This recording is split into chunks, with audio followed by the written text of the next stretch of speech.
Grand format aujourd'hui avec le président de la Chambre de métiers d'Alsace, Jean-Luc Hoffmann. On va parler de la situation des boulangers, pâtissiers et salons de thé. Vous avez lancé un appel la semaine dernière et leur cas est difficile.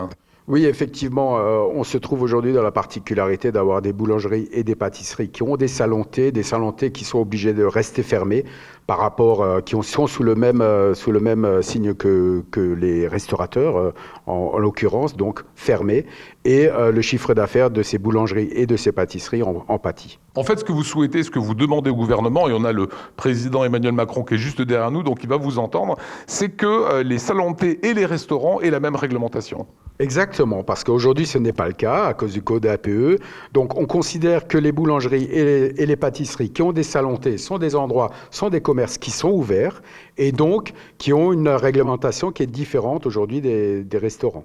Alors, par exemple, les restaurants peuvent percevoir jusqu'à 10 000 euros d'aide, alors que pour les salons de thé, c'est 1 500 euros. Le bas blesse. C'est 1 500 euros maximum. Se rajoute à ça aussi l'aide au loyer et les 10 jours de congés payés qui n'y sont pas. L'aide au loyer, c'est quelque chose qui est important aujourd'hui pour les salons de thé ? Ça peut aider à mettre du beurre dans les épinards. Je suis allé visiter une pâtisserie au mois de décembre. Et ben, cette pâtisserie, elle perd jusqu'à 73% de son chiffre d'affaires. C'est considérable et il n'y a pas d'aide derrière. Le gouvernement disait qu'il irait et il accompagnerait, quoi qu'il en coûte. Aujourd'hui, le compte n'y est pas ?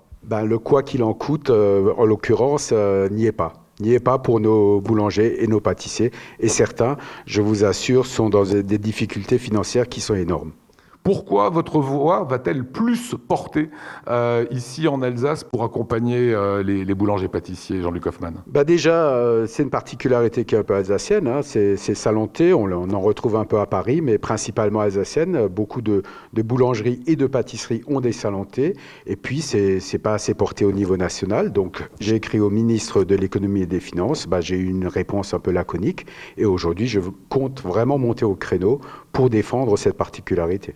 Aujourd'hui, les boulangers-pâtissiers qui ont des salons de thé sont dans quelle situation économique ?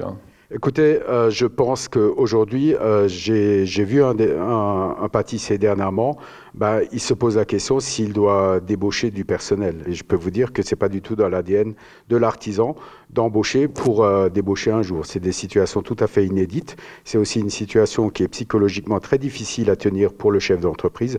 Donc ça vaut quand même la peine de se décarcasser pour arriver à nos fins. Qu'est-ce que vous demandez concrètement pour les boulangers-pâtissiers qui ont des salons de thé ? Le cadre salon de thé soit pris en compte de la même façon que les restaurants. C'est très facile à différencier puisqu'il y a un code de TVA qui est différent entre la vente à emporter et les repas pris sur place.